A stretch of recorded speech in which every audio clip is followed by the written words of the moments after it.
I think it is actually pretty realistic. Maybe not to the point of somebody committing suicide, but... Hi, this is Matteo from Mind the Titans, and we are going to break down today movies about hypnosis, more specifically about manipulation through hypnosis, and see how realistic or not they are. Such homebodies. Yes, but even when you go into the city, I've just had no interest.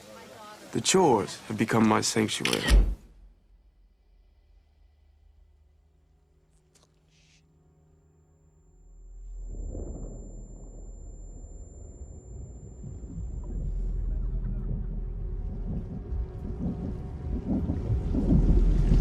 Get out. Sorry, man. Okay. Get out! Yo! Yeah! Yo, chill, man. Get out! Chill! Chill, man! Chill!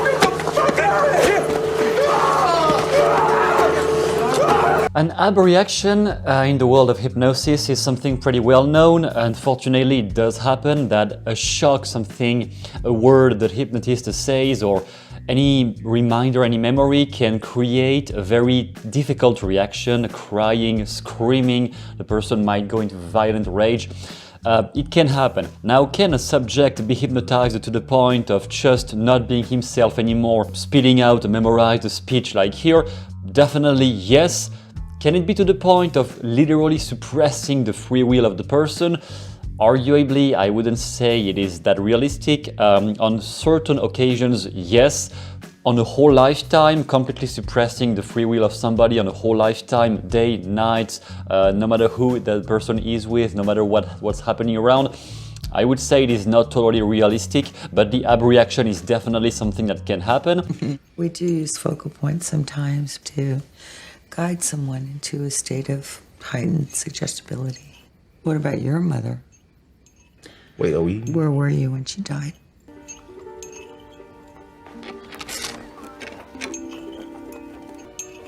Now, sink into the floor. Wait. Sink.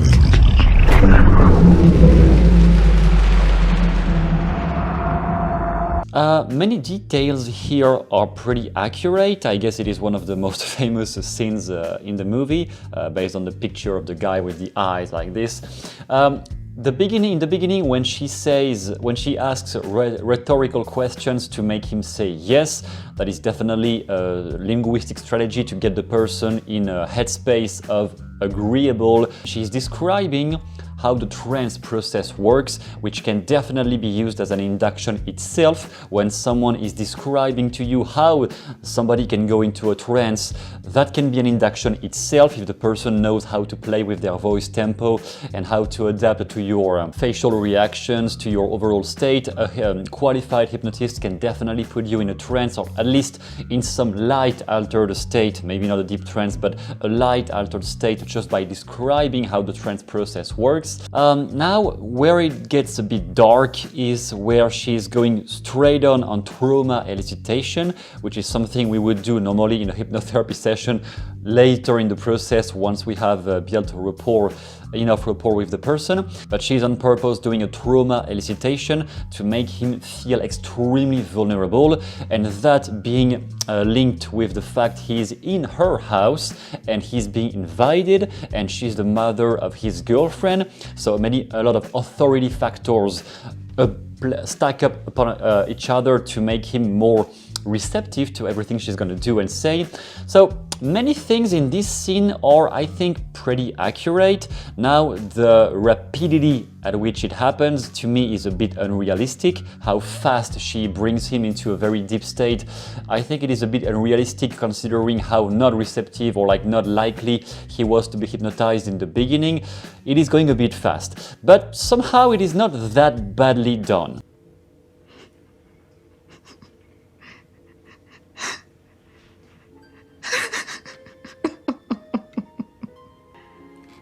The Armitages are so good to us. They treat us like family. Something really important to notice here is that crying, it is actually very interesting, because whenever you look into antisocial hypnosis, which was studies conducted by Milton Erickson and some other researchers around him, just type antisocial hypnosis, I think there was a reference to it in the collected works of Milton Erickson, the books by Ernest Rossi. Basically, what he reported was that, well, in most cases you just can't make people go against their will. In some cases they got to bring people to do things against their will, nothing to the point of killing somebody, but still against their will. However, every time they succeeded, even if we might call that a success, every time they succeeded, they could notice an extreme level of anger jeered at the hypnotist. So that extreme reaction can be a good representation of even somebody who might be manipulated will still somehow, somewhere in the back of their head, they will still hold grief or pain or anger at the person who tried to manipulate them. Even if they are under manipulation, which is always like variable depending on what you call manipulation, even somebody who is manipulated will have somewhere in their head, there will be something that is indicating to you they are not right. To me, this movie is obviously exaggerated on how far they are going on the mind control thing. It is going way beyond what hypnosis alone can do. Now, hypnosis plus drugs plus electrical treatment, maybe some outrageous things can be done, but hypnosis alone doesn't go that far. The movie is still a bit realistic on some of the procedures it shows, the abreaction, the deepening, the trance, the trauma elicitation. I would put 7 out of 10 because there are some very interesting concepts to take from it, but seeing it as a realistic movie, definitely not. I'm putting 7 out of 10 more because what you can see in this movie that is closer to the mind control thing is how the kids of the parents, I'm not gonna spoil too much of the movie for those who didn't watch it, but how the kids are conditioned and indoctrinated into their parents' dogma. This is much closer to real mind control than what hypnosis does. This is Gina. Gina, it's Dr. Mead. Sorry to bother you, but do you have a moment to chat? I'm just in the car with Scott. Even better. Gina, this is how the world ends.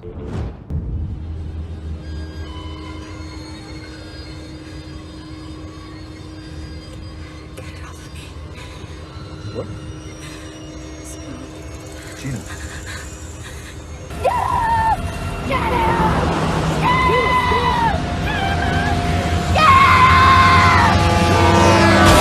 I think it is actually pretty realistic.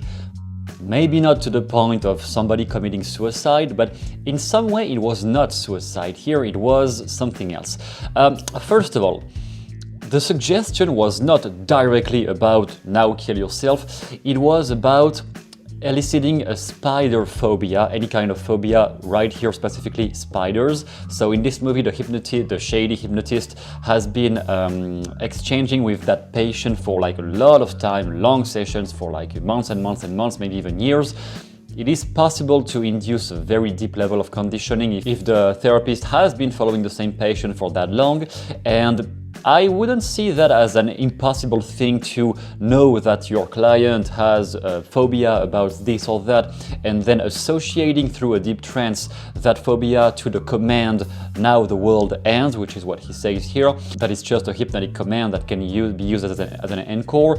That can definitely be happening, and maybe there was another suggestion about if it had been done for real, there could have been another suggestion about next time you see a spider or next time this phobia triggers you, you have to run and you have to escape, and by every means possible.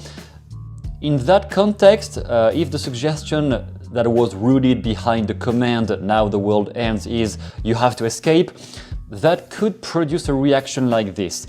Now, would it cause death? I think it is highly dependent on the context. Maybe it is happening out of luck, even if luck is not the right word, but you get me.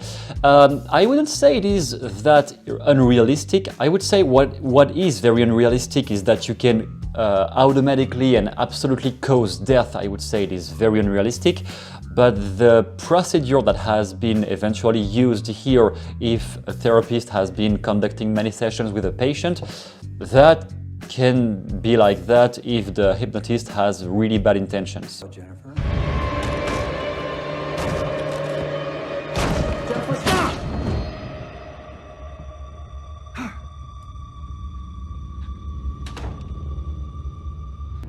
Jennifer, relax.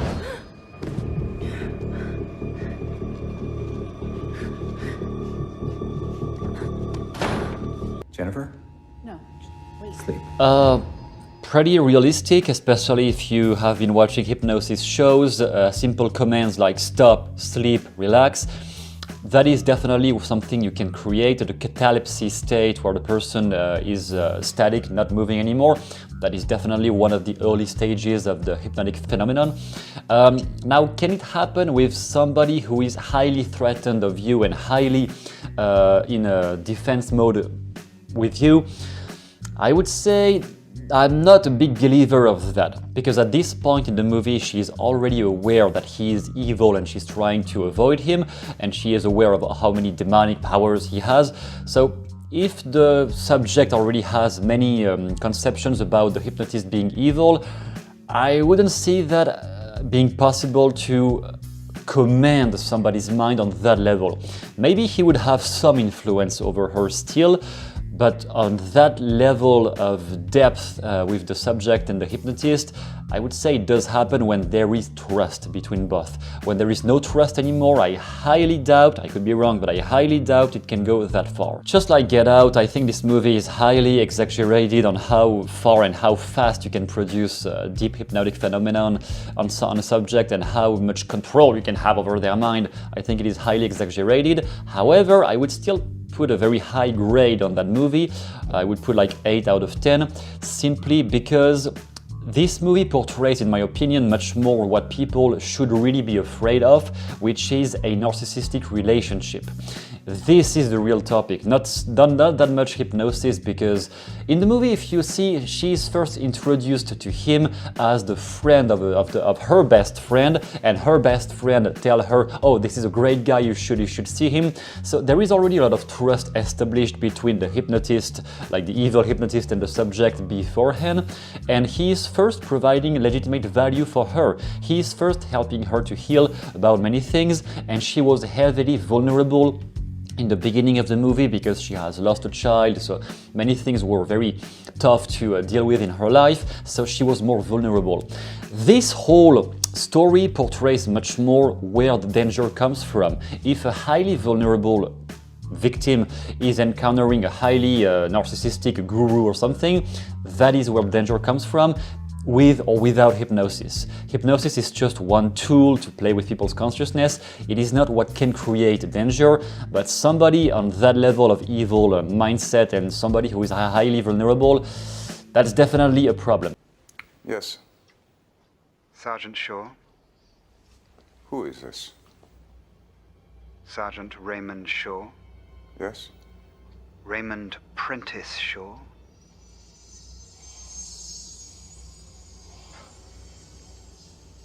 Yes. Listen. Go to the bedroom of your suite. Enter the hallway there. Go to the end and open the closet. Raymond, what are you doing? I'm sorry. We'll get some help for you, son. It's not your fault, Raymond. It's not your fault. I'm sorry, sir. It's your mother.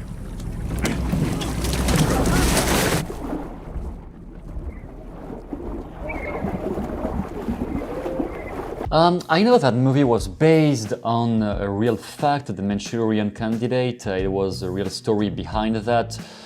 Again, a bit exaggerated, but a few things that are still can be done.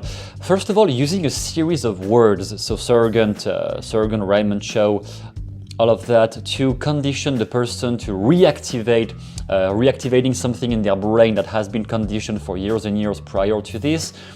Yes, doable, that the same series of words act as an anchor and activate an amnesia, because right here we have two hypnotic phenomenon. We have the amnesia, he is still there physically, but he will forget all the things he's done under the trance. And second of all, we have negative hallucination, because he's supposed to not see anything and not hear anything from what's happening around.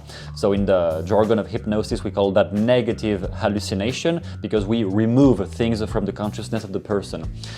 This is a very deep trance phenomenon. Can it be done on anybody? Arguably. Normally, yes, but with some people it will take an immense level of trust and soothing down their conscious mind before they can get there, and even then it is not guaranteed. In the movie, they are supposed to take like a whole plethora of soldiers and condition all of them exactly in the same way. I would say if a whole group of people, like 100 people, was taken and all of them were conditioned by some shady military researchers, and that at the end of the experiment they only keep 2 or 3 highly receptive subjects, I would say yes, it is possible, but pretending you can do that with anyone at any moment on any for any occasion, highly unrealistic in my opinion. And to the point where the person would try to kill somebody else. Well, if it is an ex-soldier who actually had to kill on the battlefield in the past, unfortunately in his life, making him go back in his memory to those events, some things eventually could be done, but again, the whole thing about just saying a few words and the person will get back to that level of deep trance, and those anchors will never change even 10 years later, arguably, I would say it is not impossible, but highly unrealistic, and in any case, very unrealistic to be able to do that on anyone. It might work on certain subjects sometimes, but pretending you can do that with anyone, I really don't think it is the case. I know it is based on a true fact, a true story, some parts of the movie at least are based on a true story. I would put 3 out of 10 on this one, because this whole narrative about the government is manipulating people, I think it has been way overused in movies lately, so just my personal opinion, you may disagree. That was all for this little breakdown. Thank you for watching, and if you have any recommendations of movies to break down, you can post them in the comment section. We will see what we can do about that.